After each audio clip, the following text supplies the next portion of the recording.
Professora Andressa arrasou aqui no trabalho com os conjuntos matemáticos, fez uma mega gravação em vídeo da prática. Eu não vou passar toda aqui, porque ela é longa, mas foi muito generosa a gravação, foi muito generosa o compartilhamento. Acho que você pode resumir um pouco como foi a experiência. Andressa, e como foi essa metodologia de pôr um aluno, acho que para te ajudar a gravar, não sei quem que gravou. Isso, E aí, seus aprendizados durante o processo. Então, boa noite a todos. Então, a prática, né? Primeiro escolher a turma, né? Também foi um pouquinho diferente, porque é uma turma que eu não conhecia, né? É o primeiro ano que eu estou trabalhando com eles, mas tenho experiência já há bastante tempo com o primeiro ano do ensino médio, né? Então, esse conteúdo está super na ponta da língua para mim, né? E como que é o resultado nos anos anteriores, como foi, né, com os outros alunos.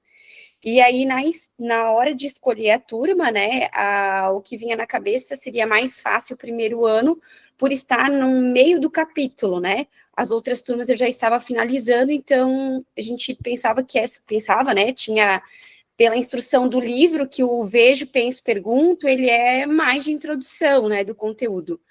E aí, então, o primeiro ano, ele tem um capítulo que se chama Conjuntos, e ele é um conteúdo que ele não tem as habilidades na BNCC, né? Quando vai lá para a BNCC, as habilidades, então, não tem habilidades da BNCC voltada, né, com esse conteúdo, porque ele é como se fosse conteúdo base para outras teorias, né, probabilidade, função, então ele é conteúdo pré-requisito para outros que têm as habilidades lá na BNCC. Então ele é muito conteudista, né, e aí os alunos tiveram a introdução do capítulo sobre conjuntos, então eles tiveram conhecimento do que é conjunto, quais são as formas de representar, e aí a gente ia chegar na fase que era as operações com os conjuntos, que é a união, intersecção e diferença. Acho que aquela outra imagem desse segundo, esse aí, pode ser desde o começo, Júlia, por favor. Então, o que a gente pensou, né? Quando eu falei sobre essa teoria, eu falei, tá, mas só desenhar o conjunto é tão mais simples no quadro, acho que não vai chamar a atenção dos alunos, né? E a Angelita foi a incentivadora. Não, acho que vai dar muito certo, acho que vai ser legal, um olhar diferente, porque vai fazer com que os alunos pensem, tu não vai dar resposta para eles, né? E aí, tradicionalmente, a gente mostra como essa atividade 3 aqui, ó, tá vendo? 3 conjuntos, né? X, Y, Z. A gente mostra os conjuntos, já com os números ali dentro. E aí, se eu não me engano, foi a Amanda, por que tu não coloca pessoas dentro do conjunto? Deu, mas eu não consigo fazer essa imagem, né? Eu não sei montar essas imagens, e a Dani, não, vamos pedir para alguém da coordenação montar isso. Só que a reunião foi na quarta de tarde. Na quinta de manhã eu teria aula com uma turma, e se sobrasse tempo, eu já poderia começar esse conteúdo. E aí o pessoal da coordenação, da comunicação, montou a imagem de acordo com o que eu pedi. Então foi essa imagem aqui.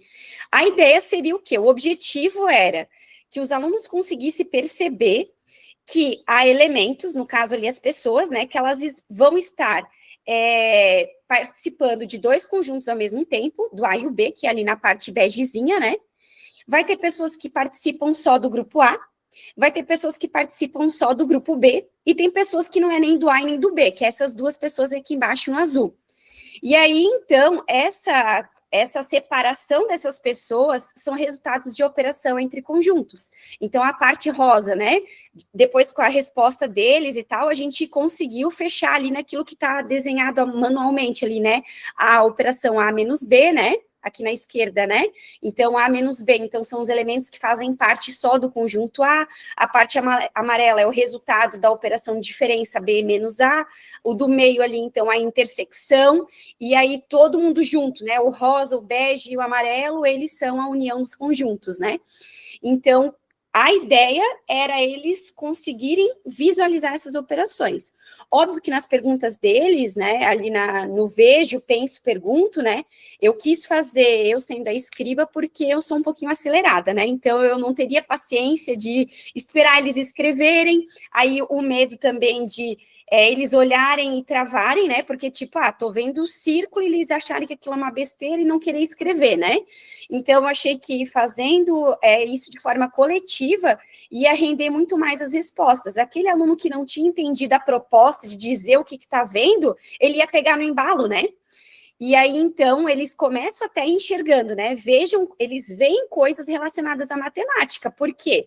É a associação, né? Eu tinha explicado para eles o que era conjunto, que tem o diagrama de Venn para representar. Então, pode ver que ali no vejo, eles colocam coisas relacionadas ao conteúdo, né? Que tem conjunto, que tem diagrama, que tem legenda, né? Porque eu preciso ter ali o nome do conjunto. E aí, quando foi para o Penso e Pergunto, eles foram para a área muito humana, né? Porque, claro, qual foi a ideia, né? Eu estou vendo pessoas, tem pessoas diferentes, tem diversidade, mas talvez tenha ali a desigualdade social, né? E aí foi muito legal de quem assistiu o vídeo, né? Numa turma, o aluno, não, eu vejo que tem essa questão da desigualdade, e aí outros, nada a ver, né? Mas por que desigualdade, né? Então, é aquilo que tu fazia no curso com a gente, né? O que te faz dizer isso, né? E aí depois a outra menina reafirma, não, eu acho que tá certo, desigualdade, olha, tem quantidade diferente de pessoas no conjunto, né? E aí as perguntas, nessa primeira série 1, elas foram mais na situação humana, né? Porque tem pessoas separadas, né? Mas também dá para interpretar como uma pergunta matemática, né? Porque realmente, se ela está separada é porque ela não pertence àquele grupo, né? E aí a questão, porque essa situação, né? Então, era uma questão mais humana. Na outra turma, no primeiro 2, a relação deles, eles enxergavam coisas relacionadas à matemática, mas eles vão já dando resposta mais superficiais, né? Ali a questão de reparar bigode, barba, né? A questão do que pensava, que podia ser time de futebol, né? Então, mas na pergunta chegou onde eu queria que eles chegassem, né? Por que a professora de matemática está mostrando uma imagem dessas e a gente estava vendo conjunto com número, né? E chegou isso. Por quê, né? E aí, então, a questão também vem por que tem pessoas em 2 círculos, né? Então, essas perguntinhas ali fizeram com que eu criasse a conexão, então, com o conteúdo, né? Só que eu tinha que mediar isso, né? E aí, comparando com os outros anos, então, o que eu percebi? Se tu puderes trocar de novo de arquivo, né? Conforme a gente foi fazendo as atividades, eu fui percebendo que os alunos conseguiram pegar muito mais rápido essa questão da união, intersecção, diferença. Principalmente nesses probleminhas, que foi lá no 4º momento, que aí tu vê um enunciado que quem lê a primeira vez, talvez não vai ter relação com o conjunto, né? E ali no grupo de motoristas, tem 22 que dirigem carro, 15 dirigem motos, e 7 dirigem carros e motos. Quantos são motoristas que dirigem somente carros, e quantos dirigem somente motos? Então, nessa hora, os alunos foram muito mais rápidos do que anos anteriores, de buscar a resolução através do desenho, do diagrama, e conseguir fazer o desconto. Aí o que eu acho ruim da minha parte de ter que fazer escrita lá no Whats, parece que quando eu vou escrever, eu não consigo colocar tanto em detalhes, né? Porque eu acho que vai ficar difícil para quem não é da área da matemática compreender, né? Que o que eu queria lá na minha escrita, né? Que tu perguntou o que facilitou, né? Então, pode ver naqueles desenhos que eu fiz dos problemas, os diagramas, eu coloquei ali no meio, né? Tem 7 que dirigem carro e moto. Nos anos anteriores, os alunos, eles tinham a dificuldade de, na hora de calcular quantos dirigem apenas carro, pegar esse 22 e tirar esse 7. Se eu fosse sem o desenho, alguns conseguiam chegar, mas no desenho, muitos alunos, tá? Mais de 50% da turma errava a resolução, porque eles não descontavam a intersecção. E esse grupo de agora, ele sempre ficava associando, tá? Quando eu corrigia as atividades com eles, porque aqui é que nem aquela parte rosa, né? É só aquela parte rosa. Porque isso aqui é só a parte amarela. Então, ficou muito visual para eles, né? E aí, então, assim, poucos alunos, tá? No máximo 5, 6 alunos que tiveram dificuldade de resolução de problema. Mas, se quiseres ir um pouco mais para baixo, tem a avaliação que eu apliquei com eles, né? Aqui, a número 2, eu cobrei uma questão que eles identificassem que parte de cada desenho representava o A menos B, o A intersecção B, foi 100% de acerto, né? O que não aconteceu isso nos outros anos, sempre tinha 2, 3 que se perdiam. E lá na questão 5, eu tenho ali a visualização do diagrama e eles precisam dar os resultados, né? Então, isso aqui a maioria também conseguiu reconhecer. Há vários alunos já iam direto pintando a parte, né? Reconhecia rapidamente. Então, para mim, assim, a riqueza da atividade, né, foi em eu conseguir atingir a maioria dos alunos, o que não acontecia nos anos anteriores. Esse recurso visual foi muito mais rápido, né? E também, claro, né, teve essa parte de sair do método tradicional, né? Eu não cheguei com a explicação, olha, gente, isso aqui é o A menos B, isso aqui, eles foram compreendendo pela parte visual, pela lógica que eles perceberam de ter pessoas que estavam os dois ao mesmo tempo, e eu já dei nome a isso, né? Maravilhoso.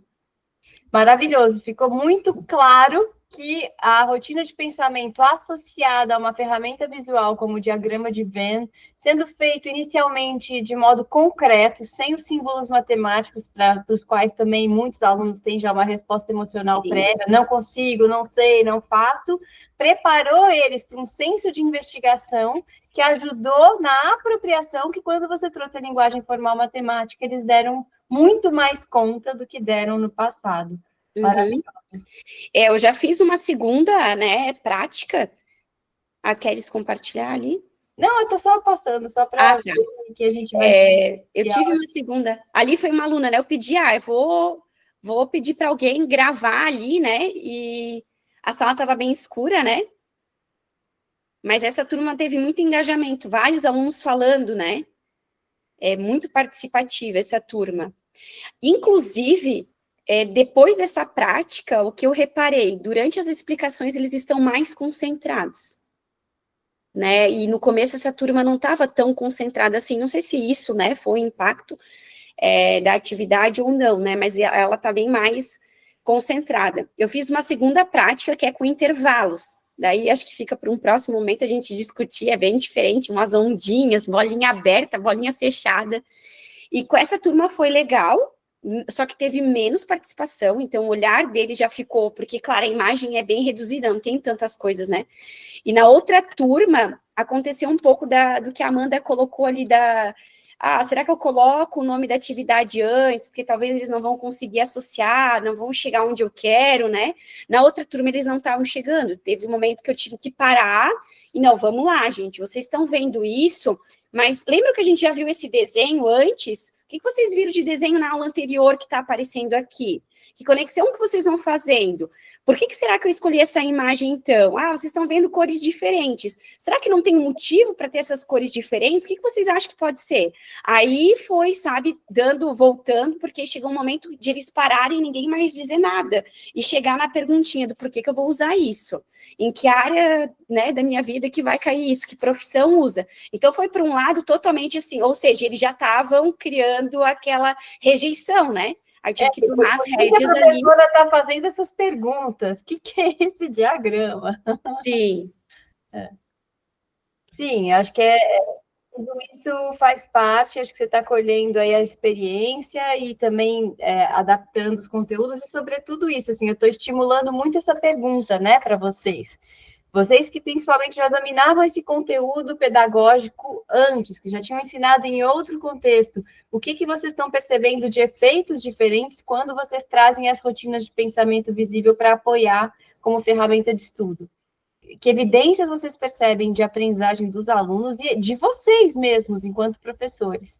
No modo com que vocês conduzem, no modo com que vocês estabelecem relações, e no modo com que vocês vão gerando essa cultura de pensamento coletivo, em que eles se engajam e ficam mais confiantes e participativos, a ponto de prestarem mais atenção no conteúdo seguinte, né, que pode ser até mais difícil. Então, vamos ficar com essas perguntas na cabeça para seguir investigando e experimentando. Andressa, muito bem, parabéns!